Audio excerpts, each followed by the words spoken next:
Okay, I believe we are ready to roll again.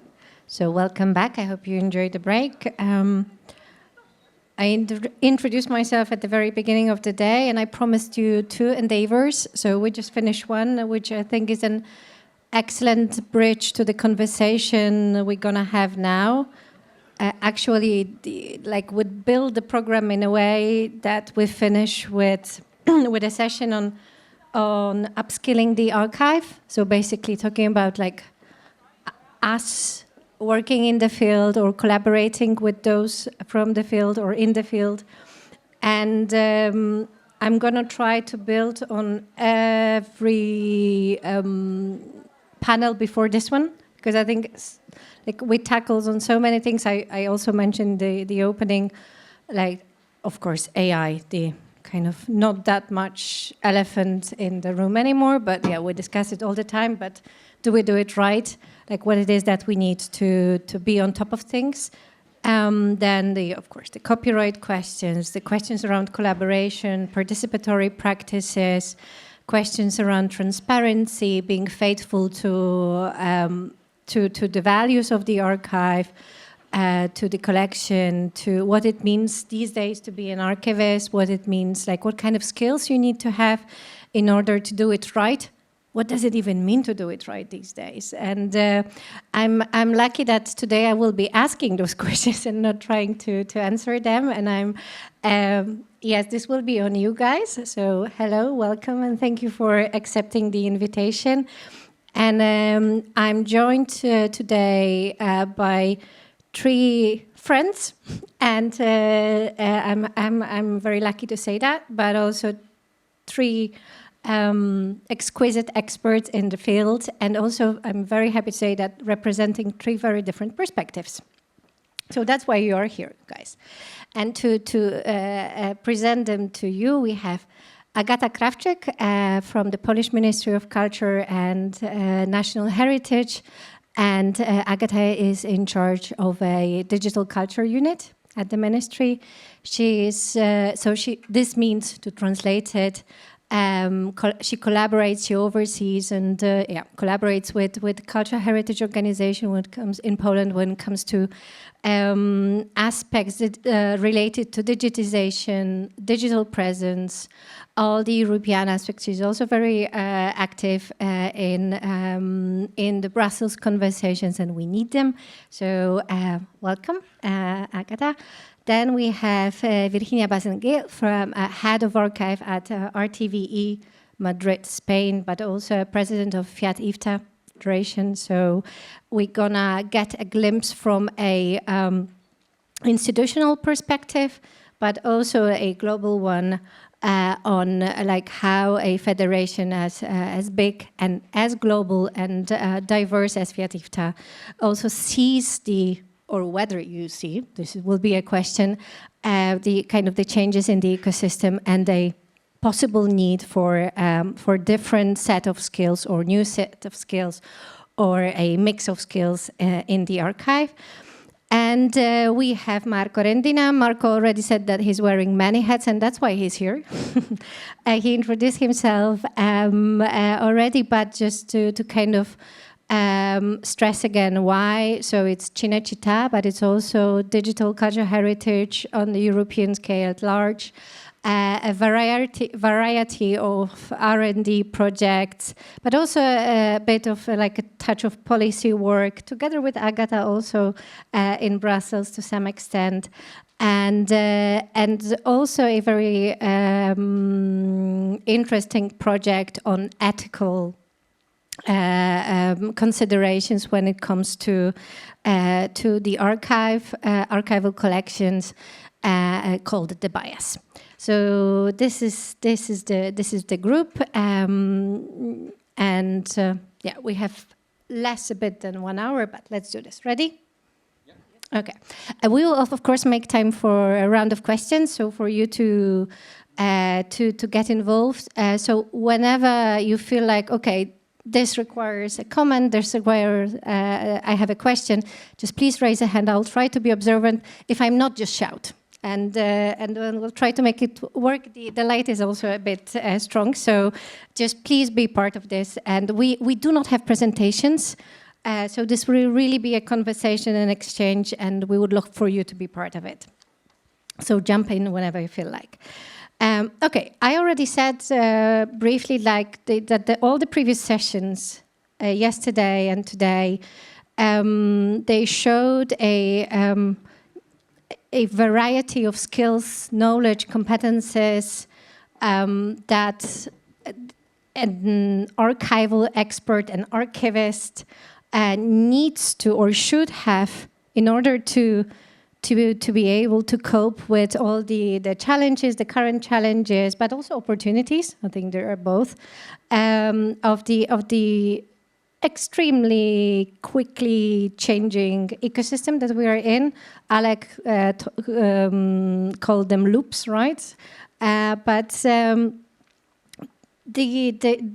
situation is dynamic.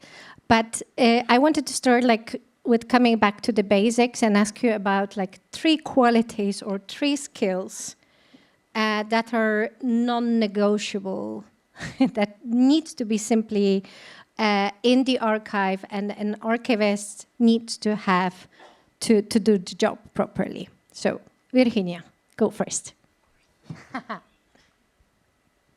Is this working? Mm-hmm. Okay. So, well, I will have 3 skills that are non-negotiable for me. The first one is critical thinking, and we were discussing this yesterday during the social dinner. Second, I think it is a genuine openness to continuous learning. And the third one is adaptability, but not just in terms of using new tools, but flexibility to adopt new roles and to adopt new workflows. I think these, for me, are the main relevant skills in an archivist or even in a professional in any field possible. Yeah. Okay, so a broader perspective. Agata. Thank you for the invitation for the panel. I will try to add some comments from my job as a policymaker, but also as my team, we have the program. We finance digitization initiatives in Poland. And also we collaborate with experienced, fantastic memory institution employees. So I think that I will try to say something very general, but also add some examples which are important, I guess. So I think that we face the fact that really in future, we feel as a decision maker, we feel the pressure that in future the human involvement in the many process will be reduced. And we feel that we need to be able to ask problem-solving questions in many situations. So we feel that it's important to develop the competencies and we need to know how to act in new and unusual situations.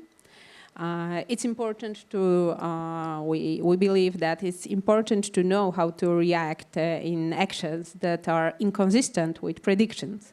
I really like mathematician and data scientist Katie O'Neill, and she once said that the big data processes codify the past. They do not invent the future. Doing that requires moral imagination, and that's something only humans can provide. And I strongly believe, after years in philosophy faculty, in my academia years, that, well, I think, therefore I am. So I strongly believe that it's all only humans know how to react without clear rules. And it's important when we talk about archivists, and for the memory institution, it's very important. But very practical thing and very important is that we strongly agree with that critical thinking. And then yesterday when Joanna Kaliszewska you were mentioning the full immersion project, and the critical use of AI. We will probably be talking about AI today, so that human factor is super important. Okay, but that was one. I would need two more. It was a lot. Critical thinking and the Ability to act in unpredictable situation, and the ability to ask problem-solving questions. Good. Okay. Good, Marco. Good. It's always difficult to be the last one because then you don't have intelligent things to say anymore. Deal with that. Yeah, true. Yeah, right. Well, first of all, I would like to comment on your introduction about the exquisite experts. Every time I am defined an expert, I think of the Oscar Wilde definition of expert, an ordinary person away from home that give advices. And I think, yeah, no comment. I pretty fall in this definition. Three non-negotiables. This is, I think, the second time that this non-negotiable comes to the table in discussion. I would say metadata literacy. It's all about literacy. Okay. So mine. Metadata literacy, critical literacy, and diplomatic literacy. Metadata literacy is because everything in the archives, especially from access, reuse, AI, comes down to the quality of what we describe and how we describe things. So I think that if we don't understand how a controlled vocabulary works and how it should be used, and how this shapes what people can find, we don't understand our own collection in a way. So I think this is very important. Critical literacy is connected with the critical thinking in a way. In my experience, I can connect it, relate it very much to the project you were mentioning, the bias, that taught us that words that we inherited from previous generation of catalogers and even policymakers carry assumptions that can eventually harm the community that we are supposed to serve eventually. So recognizing this, it's important and it should be part of our set of tools, let's say. Diplomatic literacy, with this I mean the capacity to translate between a developer, a lawyer, this is difficult for me, a curator, a community member in the same afternoon. So being able to talk, not to have the knowledge of all these profiles, but to mediate and be eventually the translator between them. And I think that this is, I mean, you can say this is a soft skill, it's important. I think it's really a survival thing. It's not just soft skill. It's something which is becoming essential, I think, in our work, in the archive especially. Okay, then we're going to come back to the role of, you call it translator, yes? Yeah. We can say, yeah, the ability to collaborate, so I'm going to keep this for later. I think I want to deal with AI first, and that's also, as we, of course, agreed when prepping for this. But I think also it's a nice bridge to like every one of you mentioned, like this, the human factor, like the relevance of still the opinion and the mindset and the knowledge of the archivist. Let's still call her an expert, Phil. But and of course the critical approach. So let's start with the critical approach to technology. We started yesterday with AI. It keeps coming back. I think also yesterday I myself asked the question, okay, we all tend to discuss it, but is this really like this new superpower in the archive? Are we really using it, and do we know how to use it? So in terms of like translating this back to this conversation on skills, discussion on skills, like what does it mean to the archive? We also said yesterday that, you know, there is a sea of opportunities offered by AI, but of course there is also like especially in the field, driven by mission, driven by trust and responsible access to heritage, then like what are the skills that we need now in the archive to be able to deal with AI? Do we need to turn into AI experts? Everyone suddenly? Do we need to like how relevant it is to like what kind of level of understanding of AI an archivist need? And yeah, let's go back to you with this one so that you're not the final one. But and also if you could tell a bit more about the bias and your experience also there. Yeah, going back to, again, literacy, I think in this case, since you're bringing up this, algorithmic literacy in a way is an important skill, because I think archivists especially should not really know how to train an algorithm, but understand when to distrust an algorithm, I think. And this is quite important.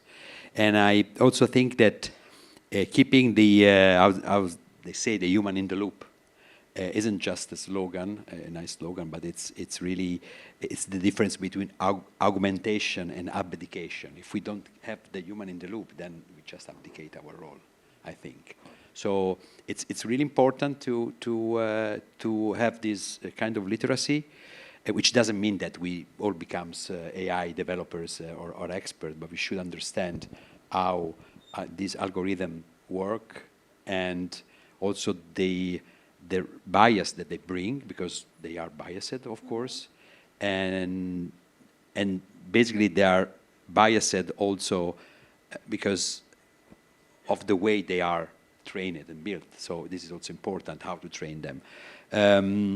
I think that the danger that I see is not that AI will replace the archivists, and so archivists have to fight, let's say, against AI or compete against AI. I think that the problem is, the danger is that archivists will start trusting outputs without verifying them.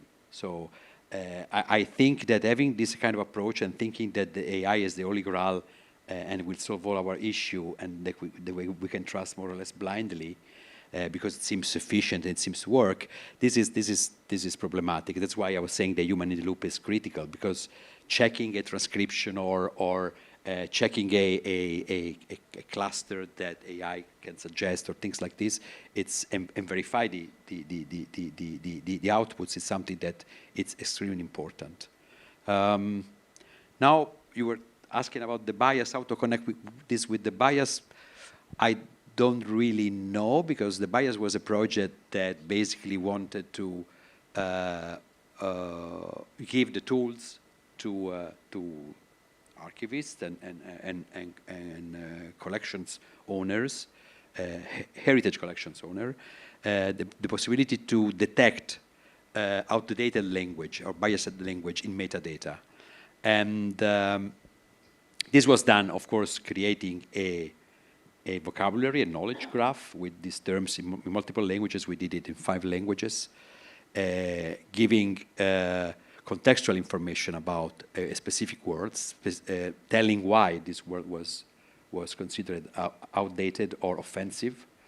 And then the idea was to apply AI algorithm to detect these words, this concept, I would say, inside the metadata description of heritage collections, and highlight the terms, not erasing it or replacing it, but simply highlighting it. We applied it to Europeana, and if you go now on Europeana portal, we didn't apply it in large scale, and this is also a matter of an interesting things to discuss. Europeana and European Commission didn't like us to systematically highlight critical terms, simply because they were thinking this will impact the user experience. User will not like this, will be scared about this, which is disputable. But yeah, we had this resistance from both the Commission and the European Foundation.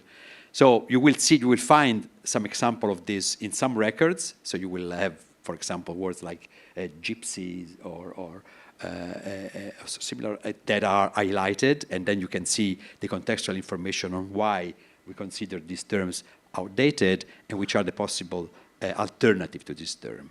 And I think that when you maybe like this, when you go back to the Yeah. consortium setup, and when you come back to the, like, I want to focus on skills. Yeah. Because you were Right. jumping into technology used for. I wanted just a- to give to Okay. make No, people no, understand what we of were course, doing. of But course. yeah, I understand your question. Of course, yeah, and I think we needed the introduction, but simply to understand what the project was about. But in terms of consortium setup, in terms of partnership, in terms of like a knowledge distribution, like foreign, how did it work from the perspective of being in a dialogue and the skills needed to be part of this? Yeah, this is an interesting question because we take for granted and we do, all of us tend to do this, what I was saying before in the other session, participation washing. So we fill our mouth with terms like participation, community engagement. This is not something that you can do without preparation or from one day to another. You need expert. You need mediator and people that knows how to engage community and how to talk to communities. And so how to talk with technology? Then you need, yeah, that's why I was, the diplomatic literacy I was mentioning before. You need to talk and understand, I would say, different languages, and among those there is the technology part. But I would say, to be honest, that this is the easiest probably. In the bias, the difficulty was to change the mindset of institutions. We've heard before from the Ikinas project that many institutions, not just them, are not ready to work openly with community, so get them their input. It's easy to say, yeah, we organize a workshop and we talk with communities, and then we simply, the day after, we forgot it and everything is fine. In this case, if you want to bring them in, you have to listen to them, to listen also to uncomfortable things they have to say, and you have especially to win their, because I can tell you, they are not very, most of the time, they are not very open to participate in discussion with institutions like museums or archives, because they are the manifestation of a structural power that many times have oppressed them or exploited them. So saying, yes, these guys are nice and they are coming in good faith, it's a bit of a stretch. We think that it's like this because we are nice people. We come with this attitude, but for them it's not always like this. I mean, you have to convince them. So I think that there are skills needed to do that, to establish the discussion. Working with communities is not just like organizing any kind of workshop and then you are done. So this is an important skill also. Okay, I'm gonna stop you here because I wanna kind of still focus on skills needed to implement or apply technology, and we're gonna definitely come back to. I don't want to stick to the technology the whole time. Definitely coming back to the collaboration and the skill set needed for that. But Virginia, moving to you and your path with AI, RTV, and what you did at in the archive, it's an amazing story. We introduced this story here already at FINA, I think it was last year. But if you could tell it again, but from a skills perspective. And then, of course, if you want to throw in something from FIAT-IFTA's side, you're more than welcome. Yeah, I would like to maybe to share a broader approach to the use of AI in media archives, because it might feel like a new conversation, this about AI and about the skills, but to be honest, FIAT-IFTA members have been working with AI for quite a time now, like almost 10 years, and we have been documenting this through our webinars, our papers, and so maybe just to identify like potential skills need to deal with what we are facing now, I would like to like identify different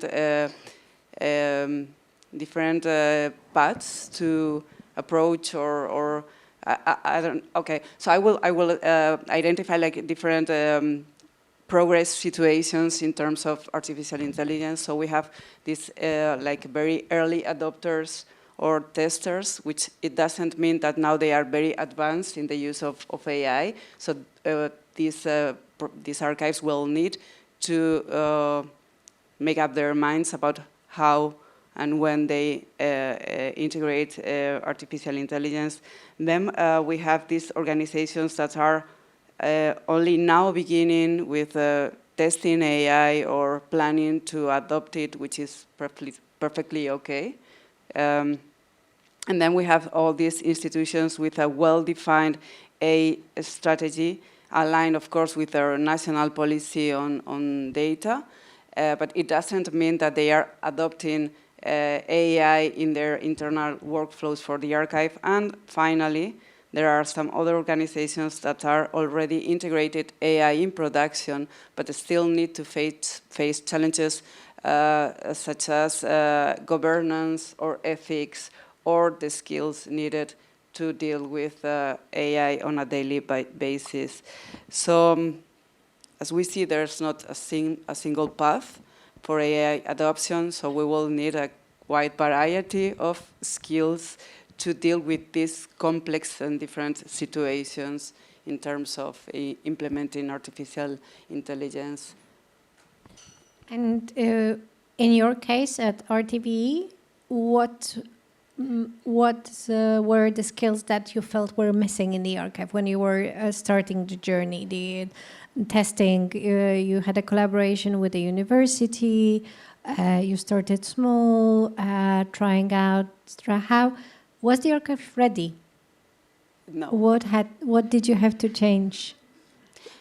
I don't think we are still ready, to be very honest. I think this is like a long learning path, because the first challenge was to explain to the archivists, look, this is the technology. The technology is not magic.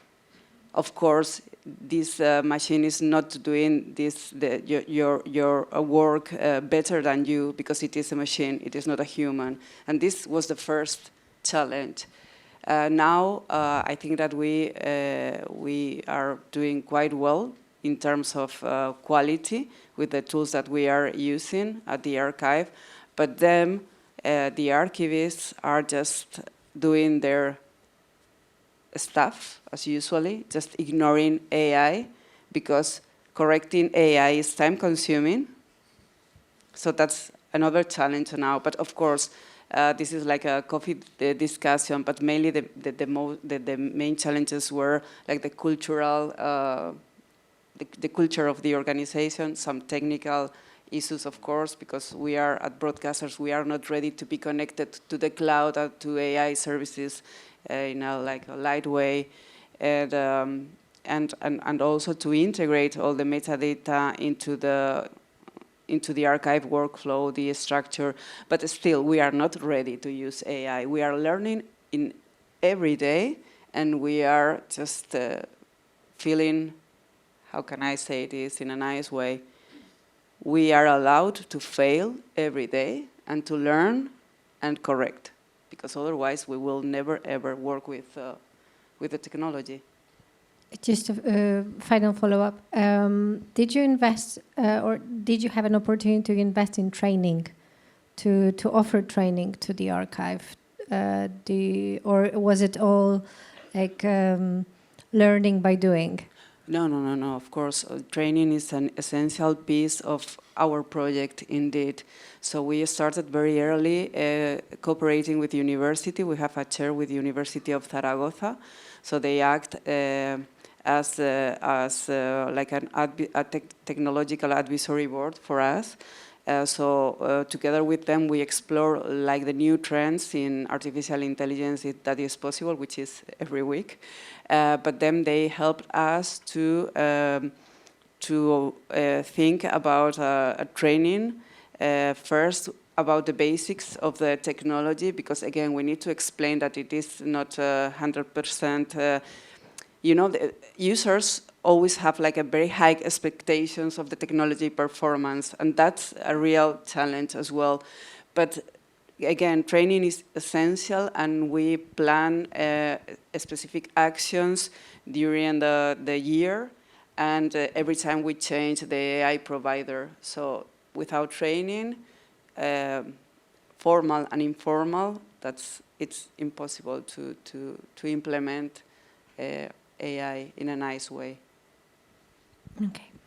Agata, you are an observer. Like when it comes to, I think you hear a lot about what is happening with regard to AI, questions around AI in the Polish ecosystem.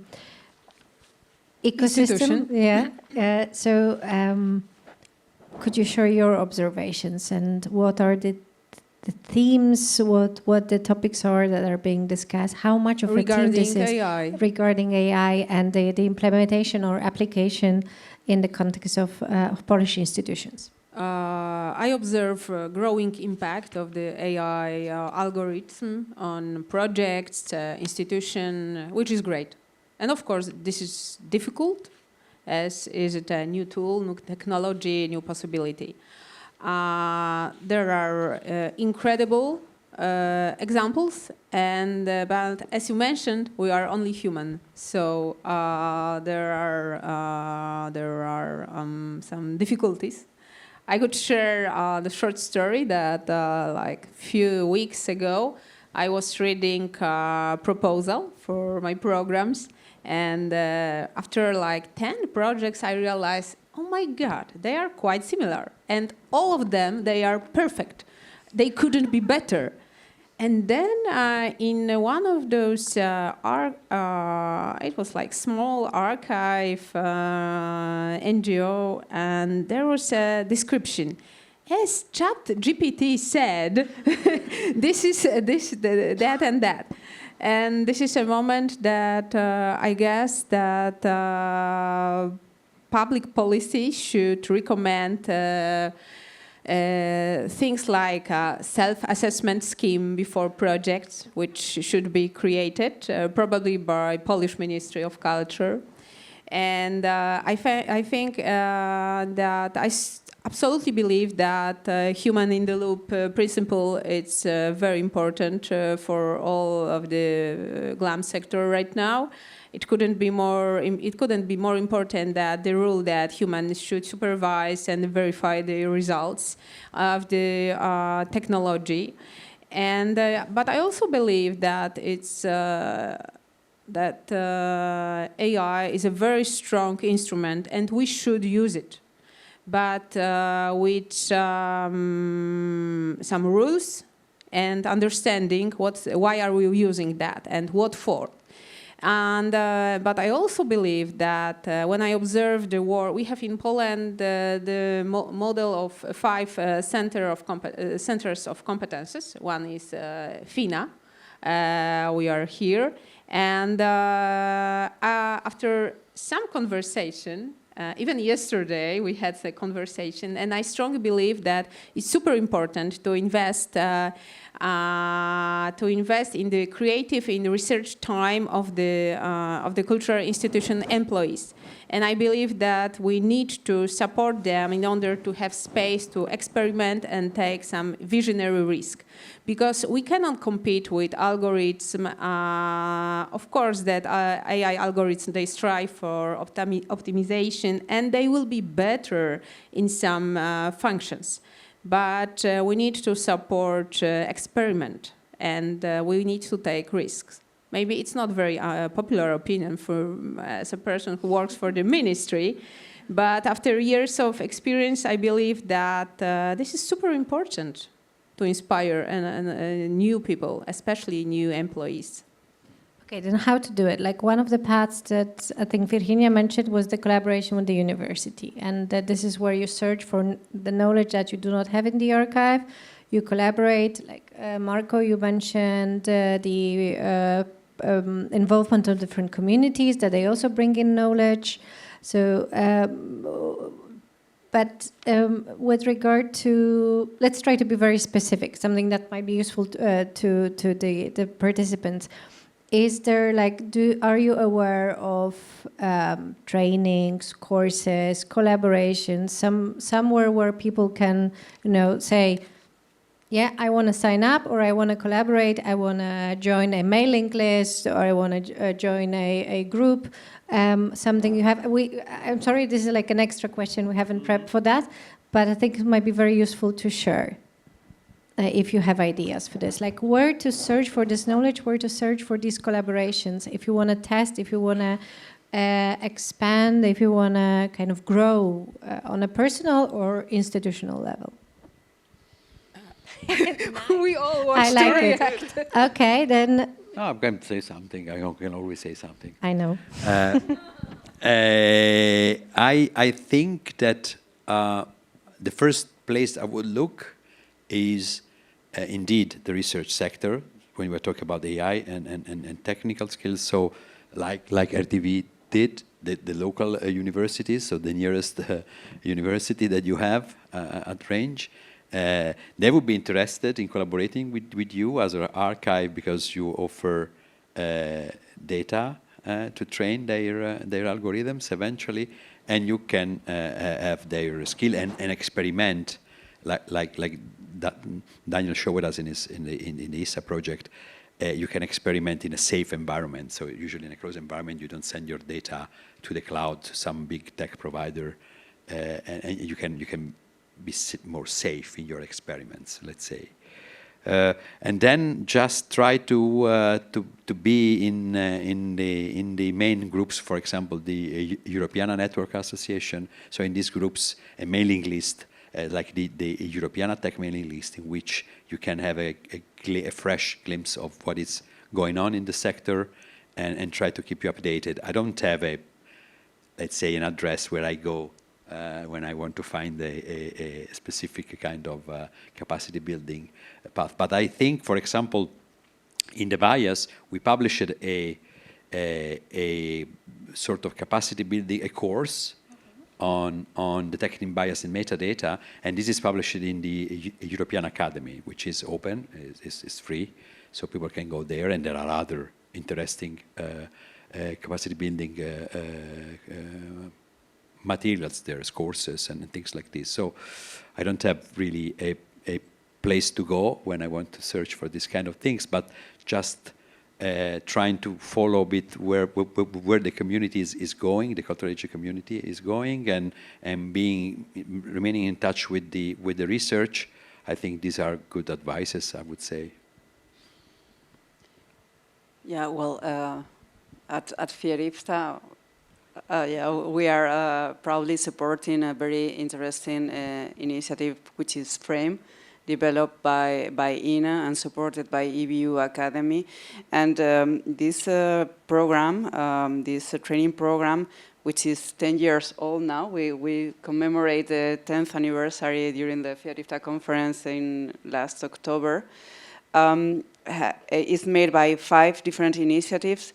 The first one is Frame Basics for like junior profiles. But, well, I took that training and it was fantastic. After like 10 years in the business, I took the Frame Basic training course, and it was brilliant. We also have Frame Advanced, which is focused on access, but also on technology. Frame Mentoring, which is a 6 months mentoring program in our organization that is part of the network. Frame Expert usually focus on different topics during the FIAT conference, and e-learning a platform. So which I really enjoy of Frame is that it is a very flexible training initiative, always searching for like new topics, but also relevant topics. But it is a community. It's a real community of knowledge with very nice people involved. So if I could say, if I have to choose like a training initiative, probably I will go for Frame. Yeah. And well, we as RTV, but this is just a small focus, we organized since a few years ago training based on AI for archives together with the University of Zaragoza. So we will be organizing the next training course in July in the Pyrenees. So if you speak Spanish, you are very welcome to join us. I was going to ask, do we need to? Yeah, I'm sorry. En español. Agata, So first, practically speaking, if you are from Poland, you can go and check the workshops which are every year prepared by Polish Center of Competences, like National Library, FINA. But future skills, digital skills, we are all aware that are not part of typical academia knowledge. But I also think that it's some kind of self-directed learning, or this is really the issue of the problem, that if you need some future skills, some digital skills, you need to know how to look for them, how to search for them. And this is the skill, exactly. We are talking about that we need to know what we are looking for. And the community, as Professor Żagle mentioned during previous panel, it's the best answer for me. You wouldn't find better that you need to ask more experienced employee, coworker, because I strongly believe that when we are thinking about future, we need to stop thinking, or we need to change from our mindset from that individual competences, and we rather should focus on group competences. So I know that it sounds very idealistic, but we will soon face really limited resources when it comes to climate changes, also a shrinking society, all that problems. So we really need to be aware how to cooperate better in our community, in our cloud community, data spaces, all that very popular themes right now. Thank you for this. I think this notion of mindset and approach keeps coming back. I think it was very, very vivid in your in the previous panel that you moderated, Marco. And yes, Jole mentioned that, talking about the mindset in the archive, but then also it's the mindset of the communities that you want to involve. And Janeta mentioned that. So indeed, like there is a lot at stake. And then we are discussing more kind of soft skills in the end. You flagged this already, so I would like to jump back to this notion of being able to be in dialogue with others. For the sake of our conversation, I was thinking about an archivist being a polyglot, able to have a conversation, not necessarily meaning to be an expert, but have a solid conversation, knowing what you want. When you're talking to an IT expert, when you're talking to the copyright person, when you're talking to curators, when you want to collaborate with researchers, academia is also a very specific, peculiar field, and using its own language. Same than educators, creative sectors, commercial, non-commercial. Like how one person embraces that, like how. Is this how did you call it? Diplomacy literacy? Yeah. Is this the key? Is this enough, or like can you be all? Do you need to choose? I'm thinking out loud. Sorry. Do you need to choose? Do you need to specialize? Are we coming back to the notion of that this group knowledge that Agata mentioned? That one person is not enough. You need to delegate. Thoughts. Yeah. Well, I think that this is what I was saying before. You don't need to have the knowledge in all the. Also because it's impossible. We are not all Leonardo da Vinci. We cannot be versed in any domain. But I think, going back to your specific question, I don't think that archivists should learn Python, but at least they should know how to talk to the person that does know Python. And so I think, going back to the diplomacy literacy that I was mentioning before, probably is not the right term. When I was saying diplomacy, is that because you have to mediate exactly between the IT person, the legal person, the community person, the archivist, the curator, So I think it's important to be able to develop the skills that allows you to communicate and to keep these people in one room without letting anyone just run out. And so build a conversation that should keep the skills are separate skills, so you can replace your legal department or your curatorial department or your community. But at least I suppose you need to talk with them, understand them, and also have the capacity to make them talk. It's a skill. We can call it soft skill, but I think it's quite critical. So I don't think we should invest necessarily in developing very, how do I say, vertical skills. It's more about having the ability to translate and let different people at the table communicate between, so orchestrate this conversation in a way. How you do it, how you get the skills, I don't know. It's something that I don't know if there are courses out there that teach you that, but probably with some practice and the right mindset also, you need also to work in an institution where this is understood and not, because if it's not, probably you're not, you have no incentive to try to develop this kind of conversations. Well, regarding the dialogue with other communities, copywriters, I will say that I will wear my FIAT hat, and I think I will say that this is something, the dialogue that FIAT tries to foster with different communities through webinars, seminars, even during the FIAT conference with different axes. But if I may focus on the technical side, the dialogue with technicians, I will say that, and I think that Daniel previously mentioned this, that first we need to identify our own needs as archive. What do we need? Then we need to reflect on that, and then we need to be able to communicate our needs to the technical team, and not to be afraid of saying, look, I don't understand a word of what you are saying.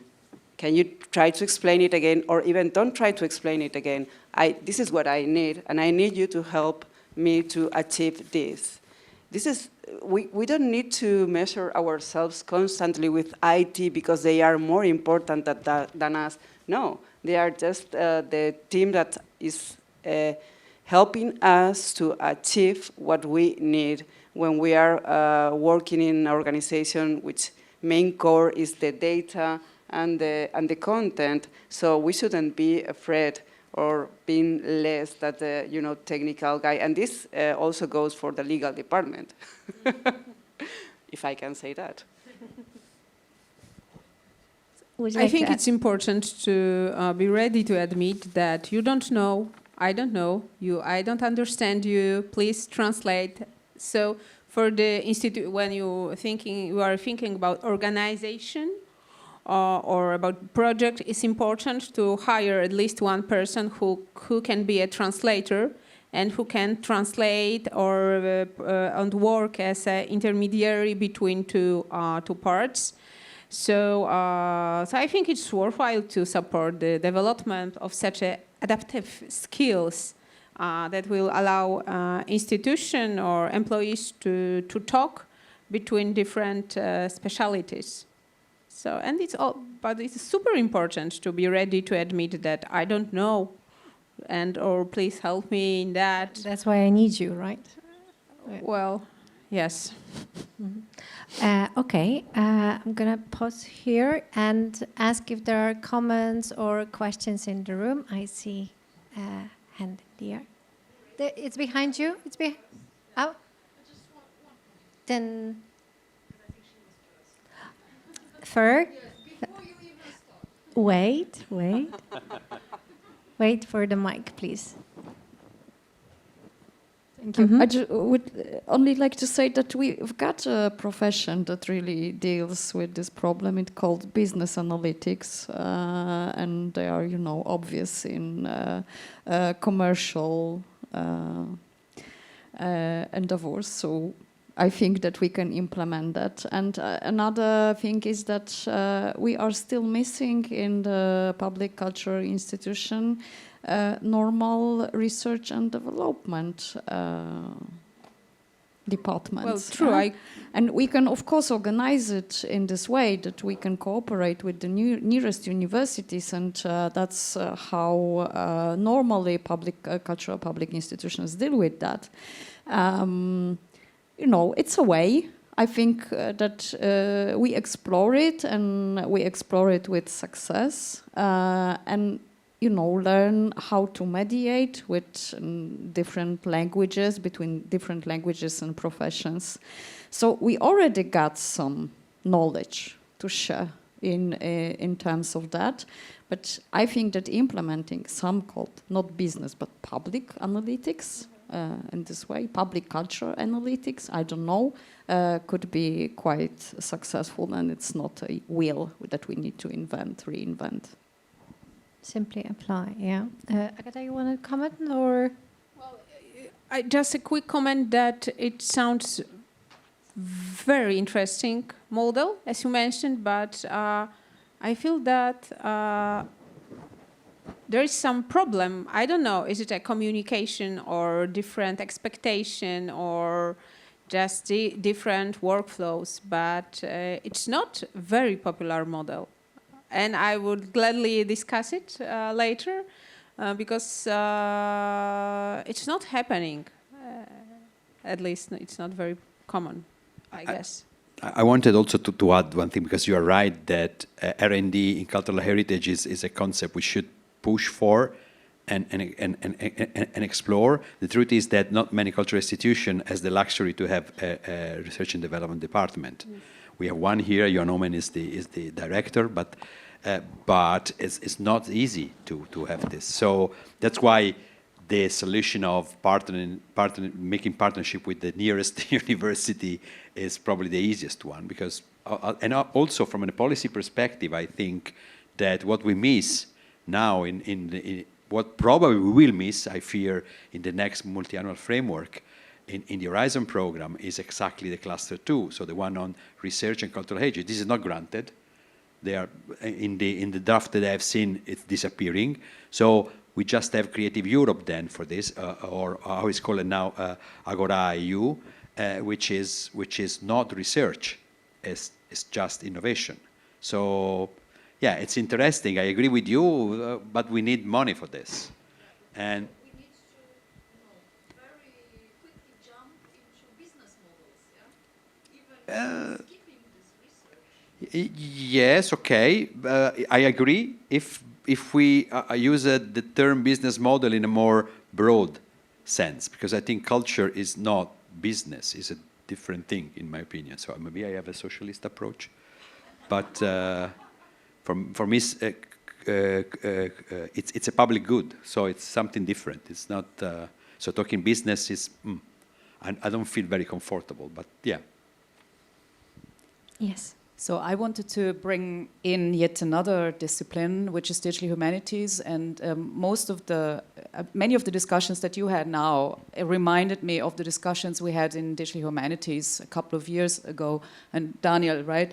And I was in an interdisciplinary project, and it was very much about how do, in this case, humanities, archivists, and technicians talk with each other. And the same I see now, and when we talk about language and how do we make ourselves heard. And in the beginning of digital humanities, the researchers thought they would have to acquire all sorts of programming skills. This was the literature that was around there. Like, you learn how to do it because only building is good, right? So, and then people thought they had to turn into what, Marco, you said, the Leonardo da Vinci. As I would say now, we're at the point where we can really value collaboration, and you find someone that you can work with and you share your skills. And I think this is a very good model. And if you are lucky, you have this within your own institution. I'll come back to that later. But sometimes it's really, and I would very, very much stress, is that the archivist stays with what the core task is, which I see as asking the questions and making decisions and answering questions that a technician has. And I'm sorry to be so broad here, like you know, it's so stereotypical, but please bear with me. So when somebody asks, we are going to do this whisper project speech to text, what exactly do you want the outcome to be?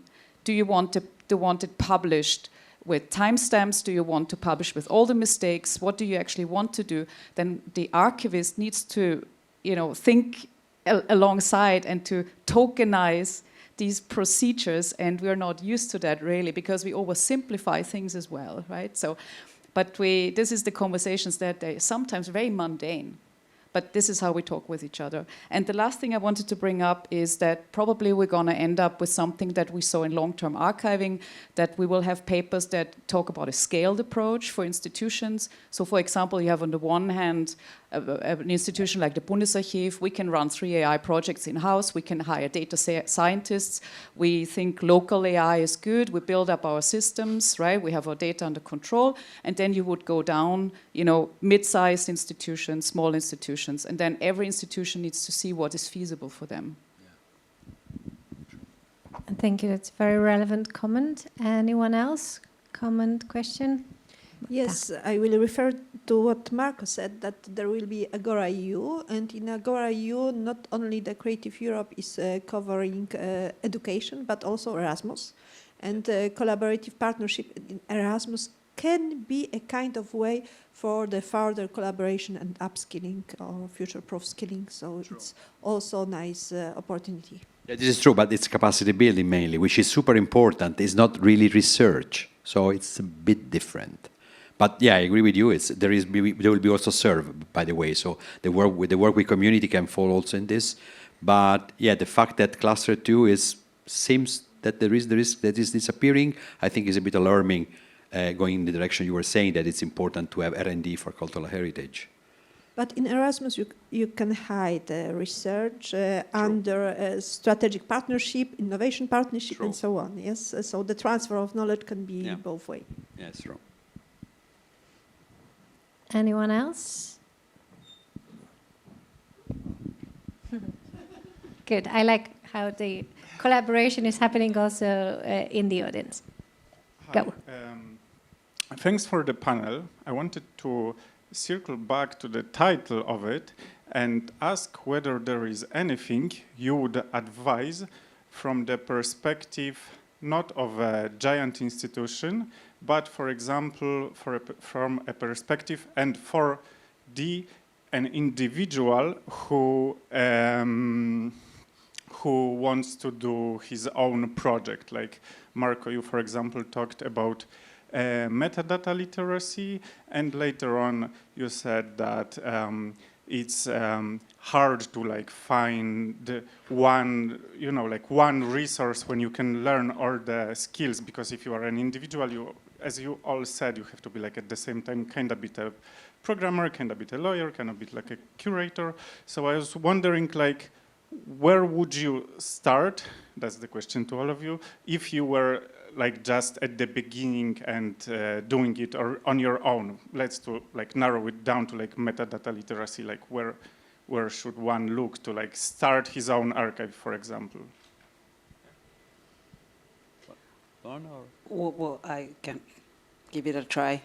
I guess I could start by looking around and learning from others, and to identify people who is doing projects that might be relevant for me or inspiring, and then I will try to learn more about the partners, technical partners or institutional partners, and I will ask some people around, these projects, if this is what you mean by starting a new project. I think this is the way I will start. First learning, looking around and learning.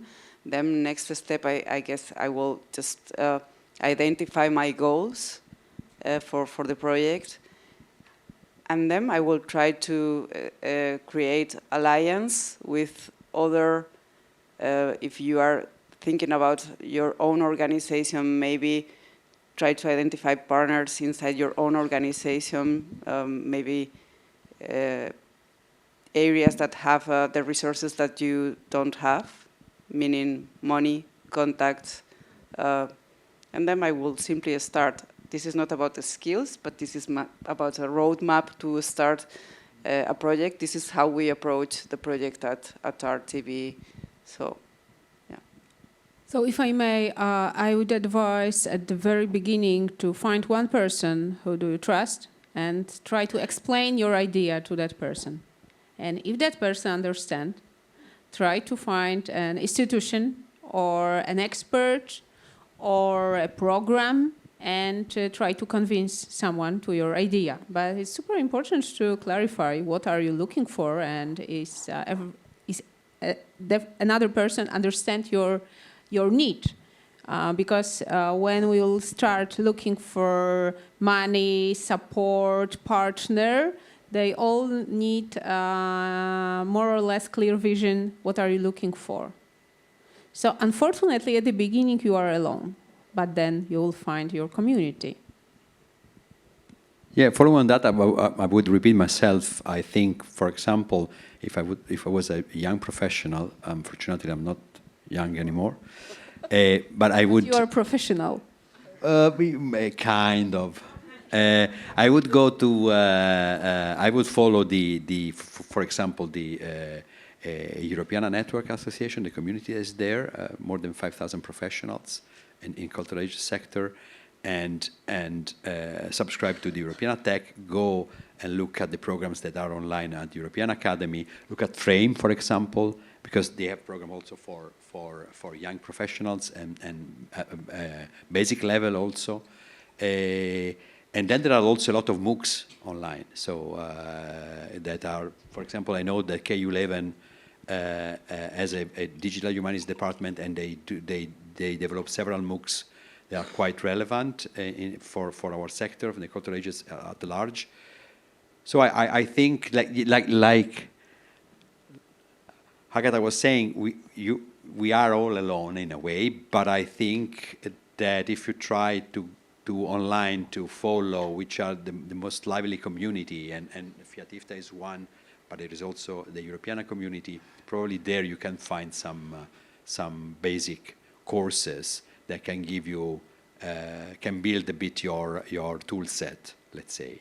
So I'm not so pessimistic about this. I think that there are things online that, and basically most of those things are also free. So you don't either have to invest the money necessarily in this, but of course time, yes. I'm looking at the time. I'm thinking how to wrap this up, and I hear what you were saying, that we start kind of solo. But I think my takeaway is that it is impossible to do this job solo, and you need your pack. It's impossible to have all the competences within one person, and I think it's okay. And I really appreciate Agata for saying this. It's really okay to say, I don't know this, I need you, and you know this, and we just need to talk. And unfortunately, this talking part is still a challenge.